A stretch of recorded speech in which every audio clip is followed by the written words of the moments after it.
And time now for the dead of the night. Tony, yes? Who will we be learning about tonight? Tycho Brahe. Tycho Brahe. Born Tyger Utterson Brahe, the Nudstrup. But he, at the age of 15, he Latinised it to Tycho. Oh! Yeah. You know what it's like at 15, though, you're Latin mad. Born in Nudstrup Castle in then Skåneland, now Denmark. Oh, probably Skåneland, I imagine. Okay. At the age of 2, without the knowledge of his parents, his uncle took him away. And he then lived with his auntie and his uncle until he was 12. And, you know, his parents didn't dispute it. Weird people. Yeah. In which century? What year did you say he was born? 1546 was born. Yeah. 16th century Scandinavians. Oh, really? Strange. I don't know. Go on. At the age of 14, Yeah. there was an eclipse, and this captured his interest in astronomy. Hmm. He went on to become an astronomer, astrologer, and alchemist. I'm always suspicious of people who are astronomers and astrologers, because one is a science, the other one is less so. Well, you see, back in the day, it was the same thing. Is that right? Yes. Before back in the day, Russell Grant and Patrick Moore would be they'd be in the same profession. Exactly. There'd be no gulf between them. No. Okay.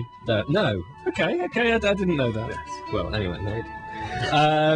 So those three kings of Orient are Yes. one on a bicycle, one on a car, etc. So they not only would be like just spotting weird stars in the sky, but they'd be making predictions about your lucky number is this and your lucky colour is that. It was at the time when the movement of the planets was still More of a mystery. Yes, and thought to have an effect on the human soul. Yes. That sort of thing. Okay, anyway. While a student, he lost part of his nose in a duel with rapiers. Slightly pointed sword. Do you know which part? Well, yes, I'm coming on to that. It was Christmas. You're getting very stroppy these days. Sorry. You think you're short-tempered? I am noticing a little bit, yeah. You used to have a lovely temperament. Sorry, I'll be more meek. It was Christmas. There was lots of drinking going on there at a dance, and he got a bit petulant with Mandarup Parsberg. Yeah. Very. Yeah. They duelled with rapiers, these shots, pointed swords. Yes. But they did it in the dark. No. Were they hammered? Yes. Right. And Tycho lost the bridge of his nose. And for the rest of his life, he wore a replacement made of silver and gold. Oh my god, he could be the greatest person we've ever learned about. Silver and gold blended so that it was the colour of flesh. No! Well, close to.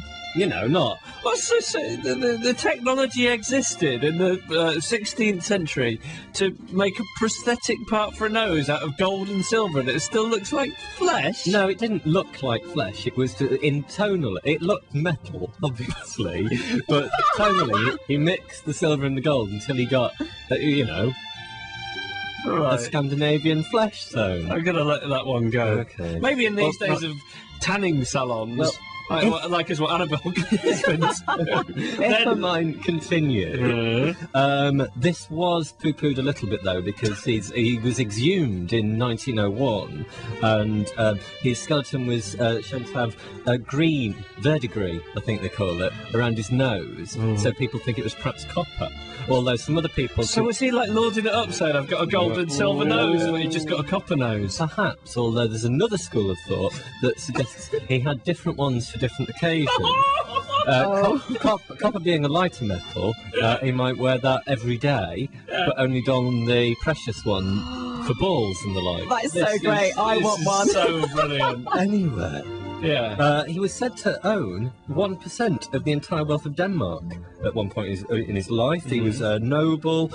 He often held large social gatherings in his castle, where he kept a dwarf named Geoff. Who Tycho believed was clairvoyant. Geoff was he's a court jester, and he would sit under the table during dinner. Oh. I'm going home now. There's nothing that can't get better than this. He also kept an elk,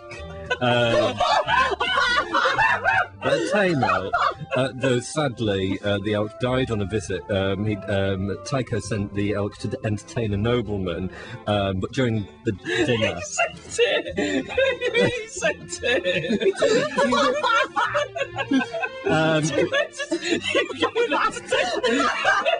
What's an elk doing to entertain a nobleman? Well, it was Tamer, I believe it was, it must have... Anyway... Sadly, Why has a film been made of this man's life? sadly, the elk died during that said dinner because it had drunk a lot of beer and fell down the stairs. I've got to go on the floor for a minute. What was he doing up the stairs? That might have been where the banquet was. Do you heard? Oh, yes. And it was at another banquet, well, after another banquet, in 1601, that Tycho lost his life after a long banquet. What do you think? Oh, God, I know. What could beat that? What could be better? I can only think that the dwarf killed him. That's my only guess. Yeah, yeah, he was stabbed. I'm just going to stab twice. Okay. Oh no, can I change mine? Yes. Can I say fell off some battlements? Battlements. Yeah. Right. Steve is on line 3. Hello, Steve. Hello. What an incredible life Tycho Brahe led then. I think you've been watching too much South Park or something. I think it's just untrue. This is history. This actually happened. How did he die, though? Steve? Oh, it's gone. It's gone, yeah. Oh, he came that far, but didn't give his nursery. Just wanted to tell us we've been watching too much South Park. Matthew, hello. Hello. Hello, Matthew. Was that the Pips, then? I just heard the In a Pips. phone box. Oh, right, okay. Matthew, how did Tycho Brahe die? I'm still laughing about his elk ODing on beer. It's brilliant, isn't it? It's so good. Oh my word, did he OD on beer as well or something? You think he had alcohol poisoning? I reckon, yeah, I'm going to go with Annabelle and say that elf stabbed him. Okay, although you'll have to share the fog machine between the two of you if you both give the same answer. Alright then, I reckon he died of a ripe old age with his gold nose next to him or whatever. Okay, ripe old age. Old age. After dinner. Yeah. And finally, Emma. Hello, Emma. Hello. How did Tycho Brahe I die? think his little dwarf friend, he invented the Danish bacon, and his dwarf friend fell on it, slipped over, knocked him over, he smashed his eye, smashed his nose, and that's why he had to have a replacement. Bacon-related catastrophe. Definitely. So, Tony, a potpourri of answers there tonight. Okay. Well, as I said, Tycho died after the banquet. It was several days after the banquet, because during the banquet, he needed the toilet. But it had been said that to leave before it concluded would be the height of bad manners, and so he remained. His bladder, stretched to its limit, exploded. And he died 11 days after in severe agony. Tony, can you please put a link to Tycho Brahe's life up on our website? Okay. And somebody's got to make a film about his life. That is the best life I've ever heard about, ever. Why don't they teach that in history at school? Oh. That is surely the best life that any human has ever lived. Thank you, Tony. Pleasure. We'll have another 10 of the night on Monday.